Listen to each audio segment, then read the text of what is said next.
అన్నమయ్య జిల్లా నందూరు మండలంలో YCP party కార్యాలయంలో అమర్నాథ్ రెడ్డి మీడియా సమావేశం నిర్వహించారు. అన్నమయ్య జిల్లా నందలూరు మండలంలో వైసీపీ పార్టీ కార్యాలయంలో రాజ్యంపేట్ శాసనసభ అభ్యర్థి ఆకేపాటి అమర్నాథ్ రెడ్డి మీడియా సమావేశం నిర్వహించారు. ఈ సమావేశంలో అమర్నాథ్ రెడ్డి మాట్లాడుతూ ఈ రోజు ఉదయం పెన్షన్ల కోసం వృద్ధులు ఎంతో మంది ఇబ్బంది పడుతున్నారని అన్నారు. చంద్రబాబు ఈ విధంగా చేస్తున్న అరాచకాలను ఎంతో మంది ఇబ్బంది పడుతున్నారని, చంద్రబాబును నమ్మితే ఇలాగే రోడ్డుపాలు అవుతామని అన్నారు. వాలంటీర్లపై దుష్ప్రచారం చేస్తున్న చంద్రబాబు సూర్యుడు రాకముందే ఇంటి వద్దకు వెళ్లి వాలంటీర్లు పింఛన్లు ఇస్తున్నారని, అలాంటి వాలంటీర్లను దూరం పెట్టడం చంద్రబాబుకు దుర్మార్గమని అన్నారు. రానున్న రోజుల్లో ప్రజలు చంద్రబాబుకు బుద్ధి చెప్తారని అమర్నాథ్ రెడ్డి మీడియా సమావేశంలో మాట్లాడారు. ఈ కార్యక్రమంలో నందలూరు ఉప సర్పంచ్ సయ్యద్ ఇబ్బు, అరిగేమణి, వైసీపీ పార్టీ నాయకులు, కార్యకర్తలు తదితరులు పాల్గొన్నారు.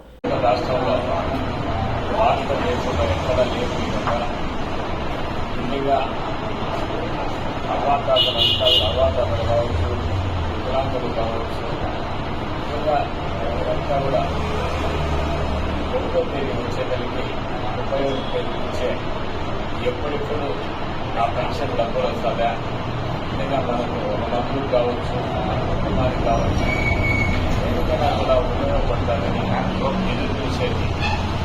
ఎప్పుడు కూడా దాదాపు జగన్మోహన్ రెడ్డి గారు ప్రతి అపాతాలు కావచ్చు, వికలాంగులు కావచ్చు, వీరందరికీ కూడా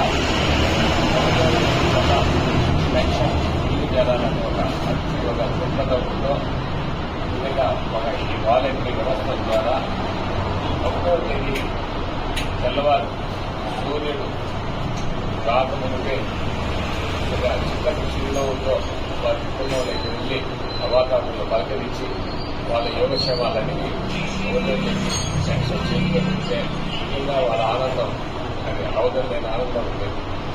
ఈరోజు అలాంటి చర్యలకు కూడా ఈరోజు ఒక దుర్మార్గమైన ఆలోచనతో చంద్రబాబు నాయుడు గారు మీరంతా కుట్రతో దాదాపు రిటైర్ అయిన ఒక ఎన్నికల కమిషనర్ నిమ్మగడ్డ ప్రసాద్ ద్వారా ముఖ్యంగా వాళ్ళు ఎన్నికల కమిటీకి ఫిర్యాదు చేసి కోర్టుకు వెళ్ళి అదేవిధంగా ఈరోజు పెన్షన్ ఆపడం జరిగింది. లక్షలాది మంది ఈ రాష్ట్రంలో ఉండే అవ్వాతాతల నిజంగా వారి ఆనందాన్ని అంతా కూడా ఆదు చేయడం జరుగుతుంది. ఇలాంటి పరిస్థితుల్లో వారి నిజంగా వారికి జరిగిన అన్యాయానికి ఎప్పుడు కూడా మా మీకు ప్రభుత్వాన్ని నిజంగా ఈరోజు శాపాలను చేయడం జరుగుతుంది. ఎందుకంటే ప్రతి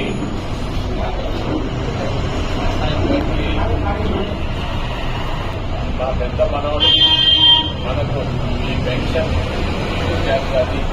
ఈరోజు ఒక ప్రభుత్వ ఉద్యోగం జీతం రాకుండా కూడా అవాతాతలు పెన్షన్ అయితే ఆగే పరిస్థితి. అలాంటిది ఈ పెన్షన్ నిజంగా ఆపించడం నిజంగా ఒక దుర్మార్గమైన చర్య. ఇది ఒక పైశాచిక ఆనందం. నిజంగా ఈరోజు నిజంగా రాష్ట్ర వ్యాప్తంగా ఉండే అవాతాతలు అంతా కూడా ఈరోజు చంద్రబాబు నాయుడు గారిని దోషంతో ఎవరు మాట్లాడడం జరుగుతారు. ఈరోజు ఇలాంటి చర్యలు చేయకుండా, ఎందుకంటే ఈరోజు అందరిలో ప్రజల్లో ఒక ఆందోళన మొదలైంది. ఏదంటే మళ్ళా ఈ చంద్రబాబు నాయుడు గారు ఏమన్నా పొరపాటు జరిగి అధికారం లేకొస్తే ఈ జగన్మోహన్ రెడ్డి గారికి ఇచ్చిన సంక్షేమ పథకాలన్నీ కూడా రావు, అదేవిధంగా మనకు పెన్షన్ రాదేమో అనే భయంతో మొదలైన అవాతాలు తప్పకుండా అవాతాలు కూడా. ఎందుకంటే ఈ 2 నెలలు మాత్రమే ఇది, తర్వాత మళ్ళా ఈ ప్రభుత్వం వచ్చేది వైఎస్ఆర్ కాంగ్రెస్ పార్టీ, ఈ రాష్ట్రానికి ముఖ్యమంత్రి జగన్మోహన్ రెడ్డి గారు.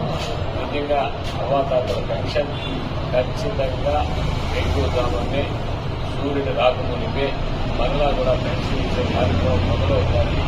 ఎందుకంటే ఇలాంటి దుర్మార్గమైన చర్యలు భగవంతుడు కూడా వీటిని హర్షించడు. తప్పకుండా వారందరూ కూడా అవాతాతలు కావచ్చు, ఈ సంక్షేమ పథకాలు ప్రజానికి కూడా ఆశించి జగన్మోహన్ రెడ్డి గారు ఉంటాయి. తప్పకుండా మీ ఆశించుకోవాలి ముఖ్యమంత్రి ఉంటారు. మళ్ళా కూడా ఈ పథకాలన్నీ కూడా కొనసాగుతాయని తెలియజేస్తున్నారు. శ్రీ అవధూతాశ్రమము బోధానంద సత్యారామూర్తి ఆర్యుల గోసేవాశ్రమము మరియు వృద్ధాశ్రమము పడాల ఆశ్రమములో గోసేవ గోవుల దానము స్వీకరించుట మీ నవగ్రహ దోషములు పోవుటకు గోపూజ చేయబడును. మూలికా వైద్యము గోపంచగవ్య వైద్యము చేయబడును. యంత్రములు తావీదులు ఇవ్వబడును. శాంతి హోమములు చేయబడును. మీ ఆత్మీయుల పుట్టినరోజు పెళ్లి రోజు మరియు వర్ధంతి వంటి ముఖ్యమైన దినములలో గోసేవ లేదా అన్నదానం చేయదలిచిన వారు సంప్రదించండి. మా వృద్ధాశ్రమంలో ఖాళీలు కలవు. చేరదలిచిన వారు సంప్రదించండి. శ్రీ శ్రీ శ్రీ స్వామి బోధానందగిరి శ్రీ అవధూతాశ్రమము అయ్యప్ప స్వామి గుడి దగ్గర పడాల తాడేపల్లిగూడెం 2. Cell numbers 7981356374 9618034 138.